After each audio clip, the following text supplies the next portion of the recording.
iyi ni imwe mu ndirimbo Chelsea yagiye turi guplaninga kuyikora no muri video ira dress code twari twambaye niwe muntu wari wayiduhitiyemo.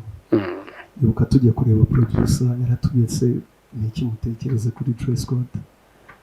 Chelsea aratubwira ngo ndumva mwakwambara twambaye kaki tukambara n'umweru, ayo mabara abiri mbona yasa neza. Producer itavuga ati kabisa ayo mabara uhisemo ni meza cyane. Ndetse urabizi amabara ya kaki aba ari menshi. Chelsea akazajya nitanga cyane mu buryo bwo kugira ngo abantu bamenye kaki ya nyayo dukeneye. Akazana amabara ya downloadinze swate kuri Google akayashyira ku rubuga rwa korali.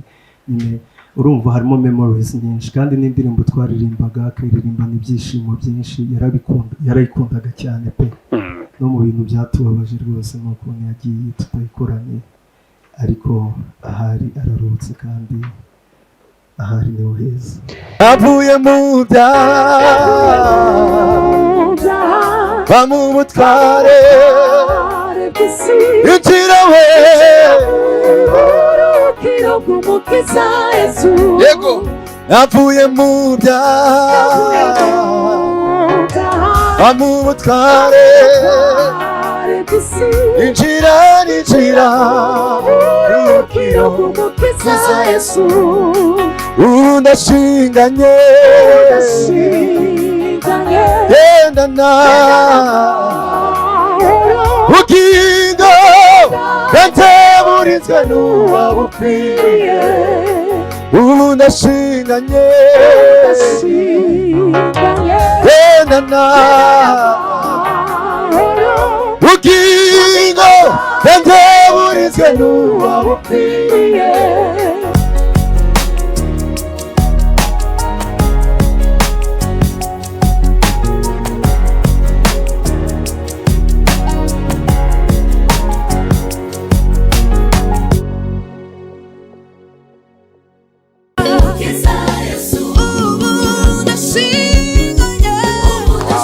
Worship Ministry mwabonye ko bamaze kugera hano. Rero bageze mu cyumba cyera, mwitegure ko umuriro w'Imana ugiye kwaka mu cyumba cyera. Barimo barimo ngo ubugingo bwanjye burinzwe n'uwabupfiriye. Nawe indirimbo iri kugufasha, indirimbo iri kugusubizamo imbaraga. Rero tubahaye ikaze Healing Worship Ministry. Muraho neza?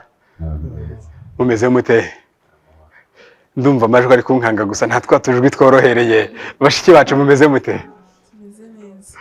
Turanezerewe kubakira. Mubanze mutuyobore mu kuramya no guhimbaza Imana, turaza kuganira mutubwire amakuru, ariko tumaze kuramya no guhimbaza Imana.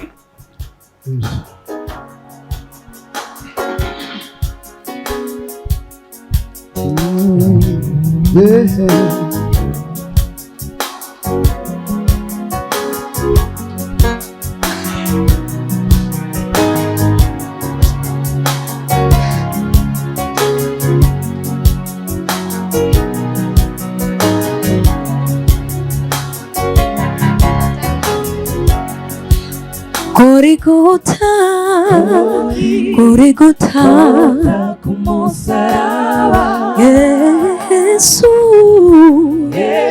Yesu yose yarabikoze. Yesu yamenye amaraso kubwo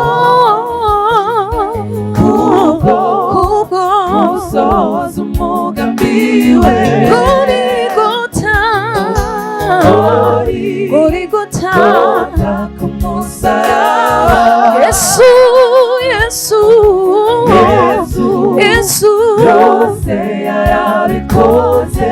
Yesu yamenye amaraso kubwo gusoza umugambi we.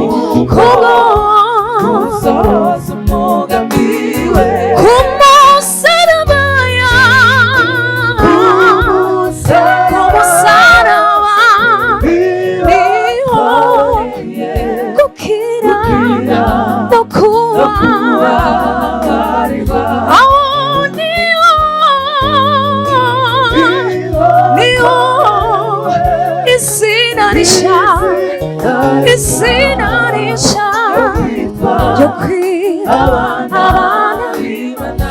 Oh, ku musaraba aho niho gukira aho niho izina rishya ryo kwitwa abana b'Imana.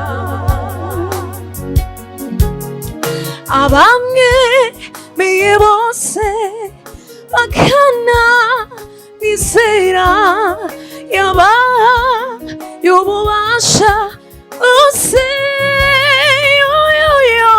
bwo kwitwa abana b'Imana. Abamwemeye bose bakanamwizera yabahaye ububasha bwose bwo kwitwa abana b'Imana. Ku musaraba aho niho gukira no kubabarirwa aho niho izina rishya ryo kwitwa abana b'Imana. Izina rishya ryo kwitwa abana izina rishya ryo kwitwa abana b'Imana. Amen.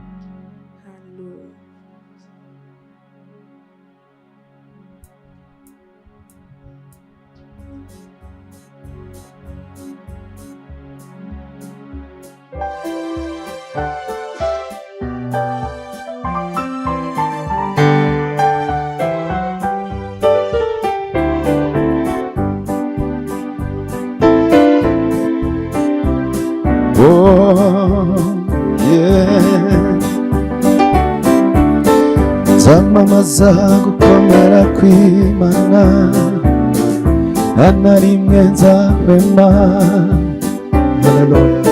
kubw'imirimo myiza yakoze ntari kuzishoboza.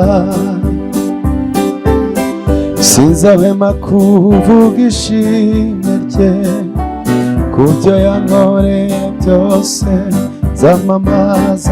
Nzamamaza gukomera kw'Imana, nta na rimwe nzahwema kubw'imirimo myiza yakoze ntari kuzishoboza. Sinzahwema kuvuga ishimwe rye ibyo yankoreye byose. Nzamamaza gukomera kw'Imana, nta na rimwe nzahwema kubw'imirimo myiza yakoze ntari kuzishoboza. Sinzahwema kuvuga ishimwe rye ibyo yankoreye byose. Bariyo migisha Uwiteka yakoze, ereka imyinshi myiza yo gutangaza. Bariyo migisha Uwiteka yakoze, ereka imyinshi myiza yo gutangaza.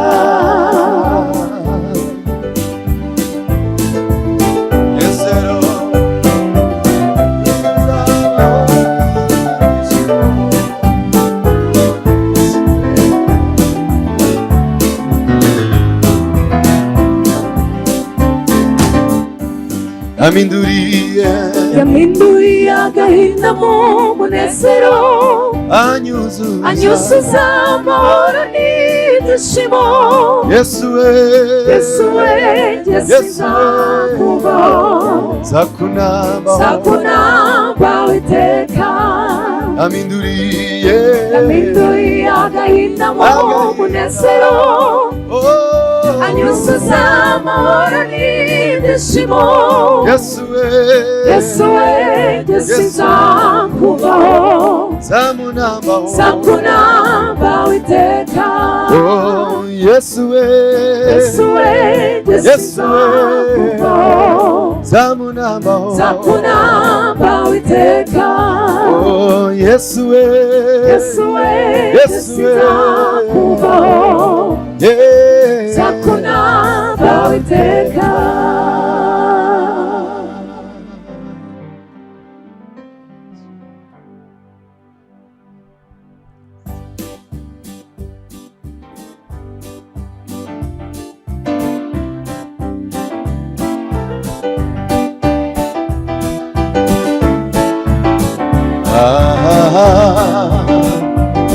emerewe gwino we Yesu arakomeye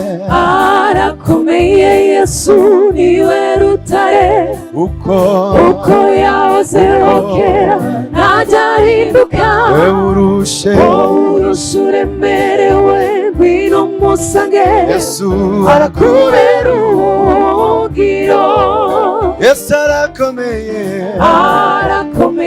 Yesu niwe rutare uko yahozeho kera ntajya ahinduka urushe uremerewe ngwino musange Yesu we arakubera ubuhungiro ibyo wakoze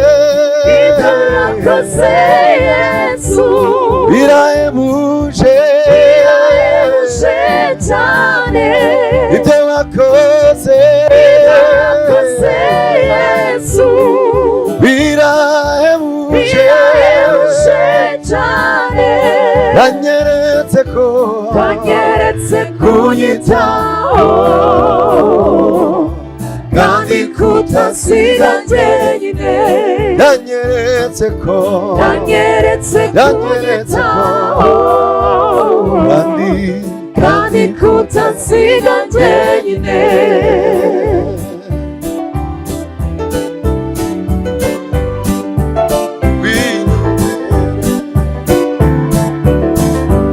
nakwifuza nami ngwino mbere ugundamo iwowe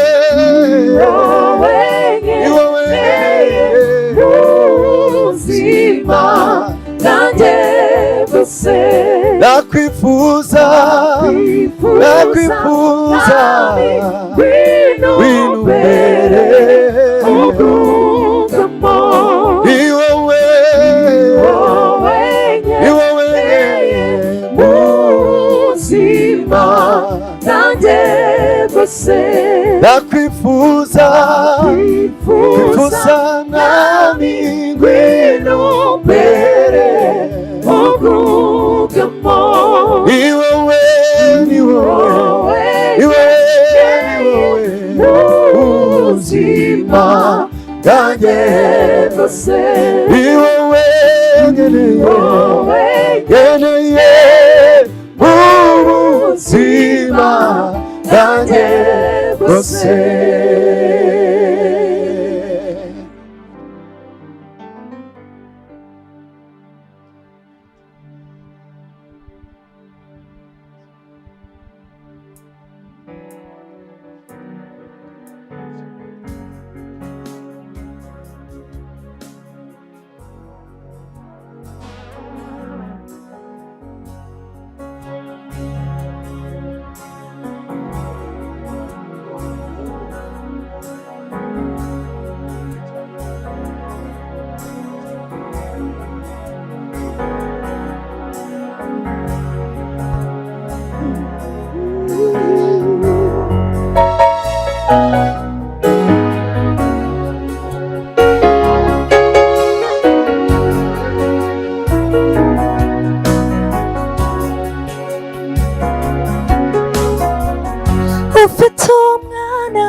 afite ubugingo,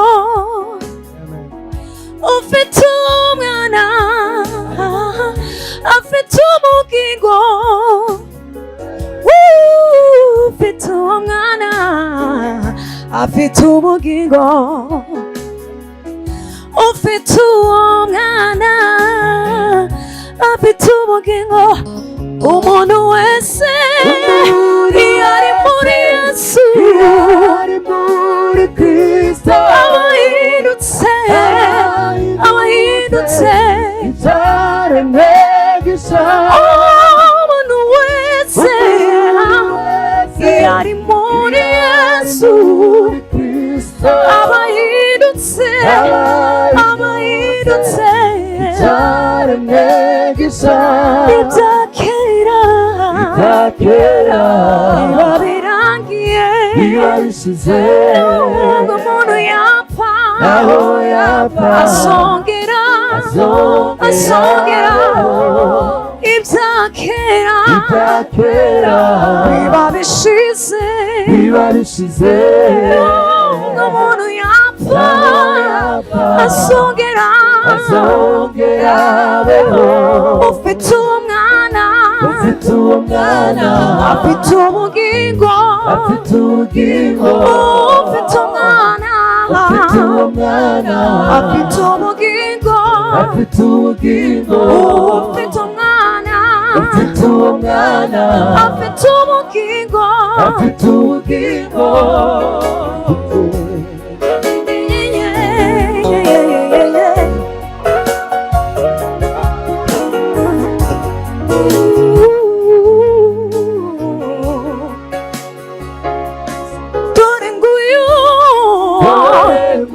Uyu mwana w'intama w'Imana, ubabarira by'abari mw'isi bose, abari mw'isi bose bataribuka ubugingo. Yatanze itegeko umwizera wese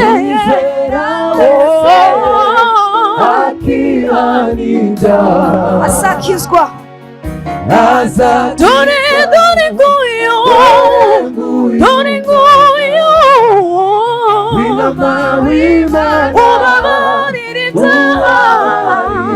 ibyaha byose by'abari mw'isi twese, abari mw'isi ngo tutari duhabwa ubugingo. Umwami yatanze itegeko umwizera wese akihana asakizwa. Ufite umwana afite ubugingo, ufite umwana afite ubugingo, ufite umwana afite ubugingo.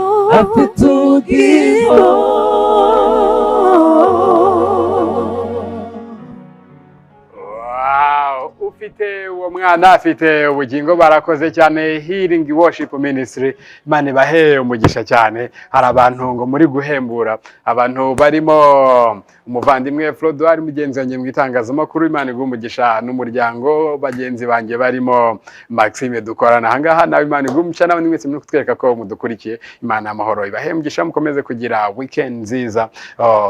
Mugiye kuturirimbira indirimbo yitwa Bugingo bwanjye. Abantu benshi niyo bari bategereje. Ubu niyo nk'iyo mukora ikosa mukayibanza, abantu bashobora kuvuga bati reka tujye kuryama none indirimbo yacu turayumvise, ariko namwe mwabimenye niyo tugiye gusorezaho. Iyi ndirimbo Bugingo bwanjye ninde wayanditse? Peter, ninde wayanditse? Tugira ati mwandika indirimbo iyobowe nande? iyobowe n'umuyobozi ushinzwe indirimbo. N'umuyobozi ushinzwe indirimbo, yego witwa nde? Turi benshi, harimo njyewe, harimo umuvandimwe Didier. Iyi ndirimbo ntabwo yanditswe na Merci. oya ntabwo yanditswe na Peter oya. ntabwo yanditswe na Didier urumva dukorera muri groupe mukora muri tuba groupe turi kumwe ariko hari uba wazanye igitekerezo noneho mukadevelopa nka timu yandika indirimbo twese ibitekerezo tubikura muri Bibiliya tuba turi kumwe n'ubundi yego kandi muri kwandika ntushobora kumenya ngo uyu nguyu niwe wazanye igitekerezo yego hari igihe cyiza murimo munarya kwa kundi mwanezerewe icyo gihe cyaje iki gitekerezo cy'indirimbo cyaje muri hehe twari dufite inyota yo guhimba indirimbo tubimaranye igihe tuza guhamagara umuvandimwe Merci tumusanga iwiwe yari afite piano tugerayo turasenga duhimba indirimbo haza iyi ngiyi rero nubwo buryo yajemo wow yaracuranze mwumva acuranze utuntu twiza muzamuye indirimbo iraje ayobowe na Mwuka Wera ni umucuranzi mwiza cyane Merci pianiste ari hariya kuri piano iyo piano mwumva niwe urimo uyicuranga Imana imuhe umugisha muri iyi ndirimbo nabonye agace abantu bafashemo benshi nanimo ndeba no kuri YouTube y'abantu benshi basubiramo ngo ubugingo bwanjye burashinganye urumva abandi ngo ubugingo bwanjye burinzwe n'uwabupfiriye rino jambo cyangwa ino nteruro yaje gute sinakubwira ngo yaje gute ko iri muri Bibiliya ni ibyanditswe byera iyi ndirimbo irimo ubutumwa bwiza bwibutsa abakristo bose ko ubugingo bwabo burinzwe n'uwabupfiriye si ikintu wenda ngo umujura araza akibe cyangwa se n'ucyandarika ngo bakibe nyiri kubupfira niwe uburinzi hakabamo n'ubundi butumwa bwiza bukangurira n'abatarakizwa kuza rwose badakererewe k'umwami abategeye amaboko kandi abakunda urakoze cyane Imana iguhe umugisha abantu bayakiranye urukundo rwinshi mwari musanzwe muyiririmba n'ubundi ndibuka ubwo twakorana ikiganiro kuri radio mwambwiye ko ari indirimbo mwari musanzwe muririmba n'ubundi ariko mutinda kuyikora muri studio ariko cyari igihe cy'Imana mwasomye comment bagiye babonekera kuri iyi ndirimbo nabonye umuntu mbonye mutinze no kunsubiza ikibazo birimo bigorana bijya mu nzira nyinshi ndavuga nti reka mbyihorere wasanga Mwuka Wera arimo avuga ati please stop niyo mpamvu atari kugusubiza nabonye umuntu niba yitwa Kagaju gutyo aravuga ngo iyo yumvise iyi ndirimbo ngo imwibutsa inshuti ya Yesu Sherisa watuvuyemo biseneye n'abandi Sherisa bari wayanditse ko mbona bari gutinya kumbwira ngo nuyibazanye igitekerezo ikindi kubera iki yavuze ko imwibutsa Sherisa mwarayibonye comment ya comment twarayibonye iyi ni imwe mu ndirimbo Sherisa yagiye turi guplaninga kuyikora no muri video iriya dress code twari twambaye niwe muntu wari wayiduhitiyemo ibuka tujya kureba producer yaratubwiye se ni iki mutekereza kuri dress code Sherisa aratubwira ngo ndumva mwakwambara twambaye kaki twambara n'umweru ayo mabara abiri mbona yasa neza producer itavuga ati kabisa ayo mabara uhisemo ni meza cyane ndetse urabizi amabara ya kaki aba ari menshi Sherisa akazajya nitanga cyane mu buryo bwo kugira ngo abantu bamenye kaki ya nyayo dukeneye akazana amabara ya downloadinze swate kuri Google akayashyira ku rubuga rwa korali nyine urumva harimo memories nyinshi kandi n'indirimbo twaririmbaga akayiririmbana ibyishimo byinshi yarayikundaga cyane pe no mu bintu byatubabaje rwose n'ukuntu yagiye tutayikoranye ariko ahari araruhutse kandi ahari niho heza yego naho mu gitondo cy'umuzuko tukazongera kubona abacu twabuze twakundaga reka turi ino ndirimbo yitwa Bugingo bwanjye turimo tunagana ku musozo w'abantu bayibona gute ikindi bayakiranye urukundo nanjye gukora ikoze se namwe bijye bibaho mwajya nk'ahantu bashiki bacavuga ati ntiwigere utubaza namwe bijye bibaho nubwo bidakunze kubaho ahangaha urumva cyangwa bikaba rimwe na rimwe yego Peter urukundo rw'abantu bayakiranye ni iki mwababwira ubundi mubabwire naho twayisanga abantu benshi urumva kugira ngo tunayikore nuko badusabye kuyikora kuko twayihimbye nyuma y'uko dukora album twari turi gusohora by'ukuri bayakiriye neza kandi tunabashimira mu rukundo bakomeza kutugaragariza iyi ndirimbo rero mwayisanga kuri platform zose za healing iri kuri DistroKid ndetse n'iz'abantu benshi bamenyereye nka YouTube iriho kuri Spotify, iTunes, Audiomack, ahantu hose ziri. Kuri YouTube mukoresha irihe zina? Dukoresha Healing Worship Ministry. Urakoze cyane, Imana iguhe umugisha. Urundi butumwa rugiye gusorezaho.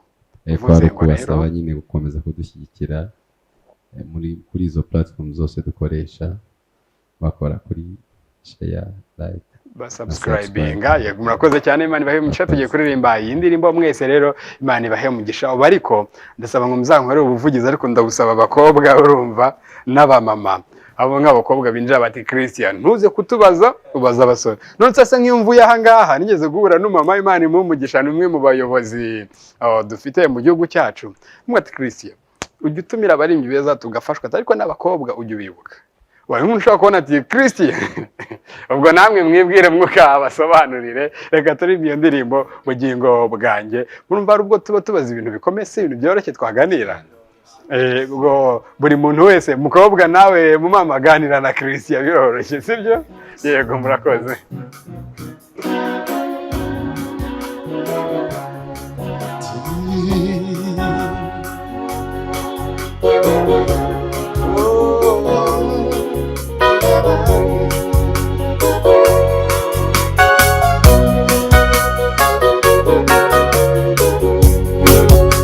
Ega Ekikita Gaza Aratora Ishwe Umugabane Umugabane Wibyiza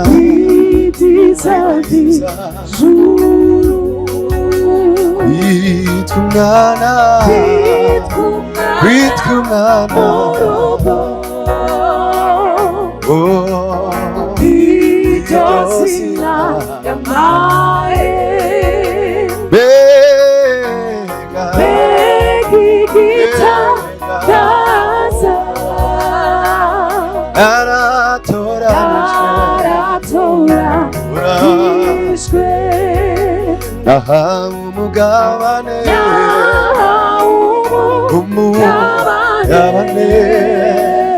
wibyiza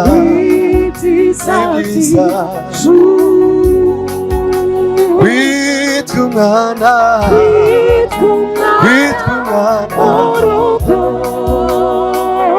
iryo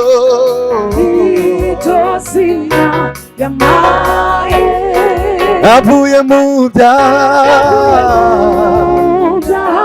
bamubutware injira we yego avuye mu byaha bamubutware injira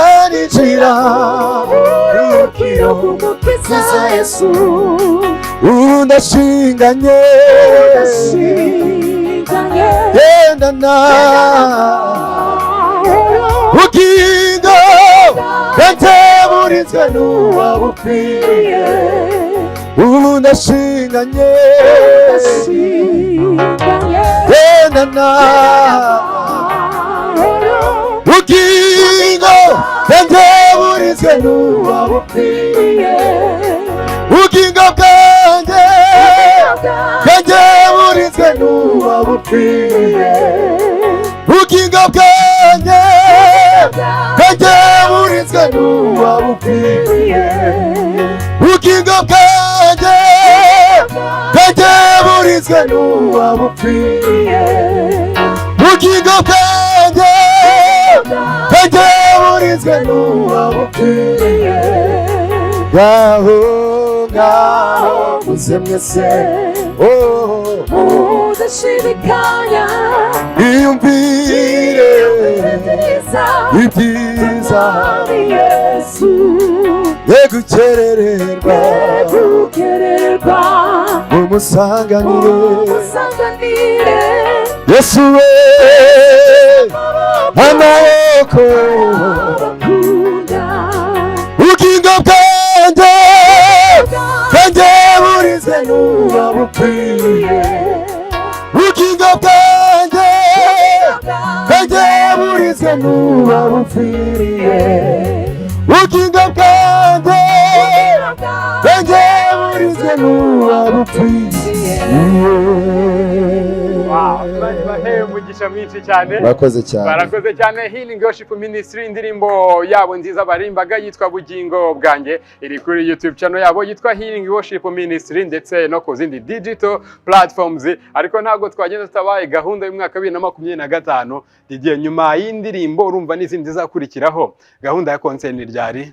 Ya indirimbo niyo ya mbere kuri album ya 7 turi gutegura. Twabaye dusohoye ariko n'izindi turi muri studio zirasohoka vuba.